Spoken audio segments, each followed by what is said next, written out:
La Suisse a conclu un accord de libre-échange avec l'Indonésie. S'il entre en vigueur, la Suisse pourra exporter des produits et des services dans de meilleures conditions. Les entreprises indonésiennes pourraient, elles aussi, exporter plus facilement vers la Suisse. Dans le cas de produits agricoles, tels que l'huile de palme, il n'y aurait pas de libre-échange, seulement un démantèlement tarifaire, mais seulement pour l'huile de palme produite de manière durable.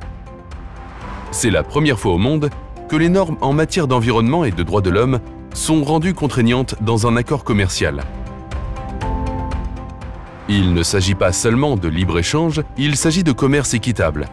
Cet accord est une initiative novatrice qui pourrait être le début d'un commerce plus durable à l'échelle mondiale.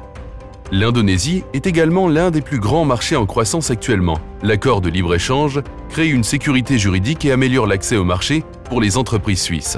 Ce faisant, il renforce la localisation des entreprises et favorise la création d'emplois. Aussi, nous avons beaucoup obtenu dans les négociations. Le chapitre sur la durabilité est extrêmement complet et très bon, en particulier dans le domaine controversé de l'huile de palme.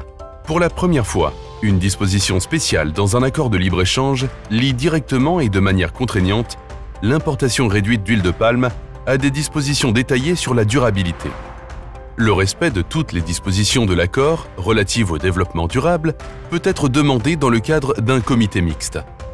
L'augmentation des échanges de biens et de services et des investissements directs des États de l'AELE en Indonésie peut conduire à une croissance économique plus forte. Il pourrait ainsi contribuer à réduire la pauvreté et à améliorer la qualité de vie de nombreuses personnes en Indonésie. À l'heure actuelle, la production d'huile de palme certifiée durable est plus coûteuse que la production conventionnelle. Il est donc essentiel que la demande d'huile de palme produite de manière durable soit augmentée par le biais d'accords de libre-échange et que les incitations économiques soient prévues pour des formes de production durable.